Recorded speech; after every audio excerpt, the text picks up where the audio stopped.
Assalamualaikum warahmatullahi wabarakatuh. Halo teman-teman semuanya, apa kabar hari ini? Semoga kalian tetap sehat dan tetap semangat.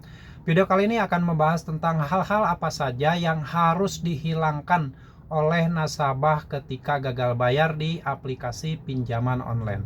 Simak video ini sampai habis agar kalian tidak salah memahami isi dari video ini.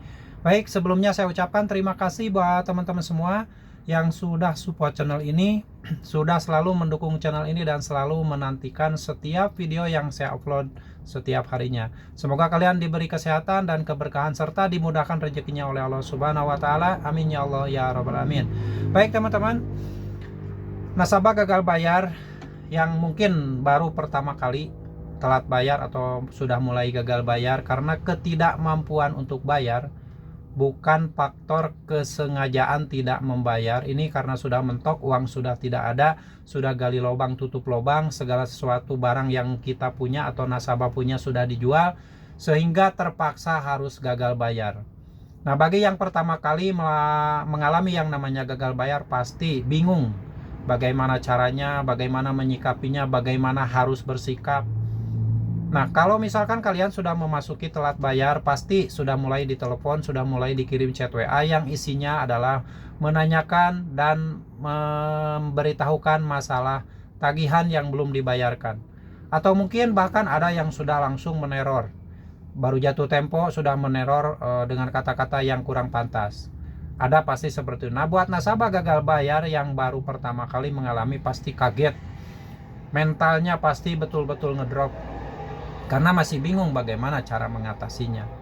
Nah, di sini hal-hal yang harus kalian hilangkan ketika gagal bayar di aplikasi pinjaman online adalah, yang paling utama adalah kuasai rasa takut, hilangkan rasa takut, dan kendalikan rasa takut yang ada di hati dan pikiran kalian. Itu kuncinya. Jangan takut karena sudah diteror dengan kata-kata kasar, diancam akan dipenjarakan, diancam akan dipidanakan. Pokoknya banyak sekali ancaman-ancaman yang menakuti nasabah yang gagal bayar. Diancam akan diambil barang-barang yang di rumah, diancam akan diambil uang secara full di rumah. Pokoknya banyak sekali ancaman dan intimidasi penekanan yang dilakukan oleh DC pinjaman online. Nah, itu salah satu yang harus dihilangkan, rasa takut. Karena rahasia terbesar dari DC pinjaman online dan pinjaman online ini adalah menciptakan rasa takut di hati dan pikiran nasabahnya. Jadi kalau misalkan kalian sudah bisa mengendalikan rasa takut, sudah bisa mengendalikan penekanan-penekanan yang dilakukan oleh DC pinjaman online, kalian bisa rileks, bisa santai, itu kemungkinan besar kalian akan lebih melakukan tindakan yang sesuai dengan pikiran, sesuai dengan isi hati. Jangan sampai kalian melakukan sesuatu yang di luar kewajaran, melakukan sesuatu karena sedang takut, akhirnya gegabah bertindak. Nah, itu jangan sampai terjadi. Jadi kuncinya kalian kuasai rasa takut, tenangkan diri kalian, tetap santai menyikapi semua itu sambil tetap kalian mengumpulkan uang, menabung, mengumpulkan uang agar nanti jika uang tersebut sudah cukup untuk membayar hutang, kalian bisa langsung membayarnya. Jangan sampai kalian gali lubang tutup lubang di aplikasi pinjaman online yang lain karena ketakutan tadi.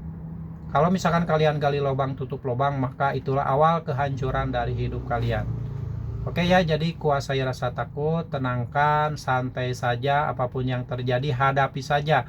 Tapi kalau kalian ternyata tidak kuat dengan teror-teror yang dilakukan oleh DC pinjol ini dari telepon atau WA, kuncinya kalian ganti saja nomor handphone kalian. Cabut nomor handphone, kartu dari handphone kalian, lalu kalian boleh reset ke setelan pabrik. Tapi dengan catatan sebelumnya, kontak-kontak yang ada di handphone kalian kasih tahu dulu bahwa saya mempunyai permasalahan hutang piutang dengan pinjaman online. Jadi kalau misalkan mereka tiba-tiba ditelepon atau di chat WA oleh DC pinjaman online, sebaiknya diabaikan saja. Jangan ditanggapi, karena pastilah yang namanya DC pinjaman online itu kalau misalkan sudah nomor kita sudah tidak bisa dihubungi, pasti akan menghubungi kontak darurat, menghubungi nomor kantor kita kalau kita bekerja, menghubungi nomor kontak teman-teman kita. Itu pasti dilakukan apapun caranya agar mereka bisa menagih dan menyampaikan pesan mereka ke nasabah pinjaman online yang sedang gagal bayar. Oke ya, jadi kuncinya tenangkan diri kalian, kuasai rasa takut. Dan yang paling utama adalah memohon pertolongan pada Allah Subhanahu wa taala. Apalagi sekarang di bulan Ramadan, kalian berdoa sama Allah agar diberi jalan keluar dan solusi terbaik atas segala permasalahan hutang piutang yang sedang kalian hadapi. Segala urusan dunia serahkan sama Allah. Insya Allah Allah akan membantu, asalkan kita mau berusaha dan berikhtiar dan bermaksud baik untuk melunasi hutang-hutang kalian. Karena kalian berhutang bukan tidak mau bayar, tapi karena saat ini mungkin kalian sedang kesulitan ekonomi karena ketidakmampuan untuk membayar. Jadi apapun yang terjadi, apapun resikonya, kalian hadapi saja, jangan pernah merasa takut.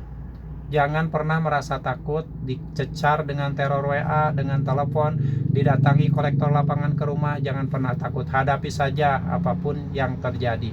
Karena itu adalah resiko dari gagal bayar pinjaman online.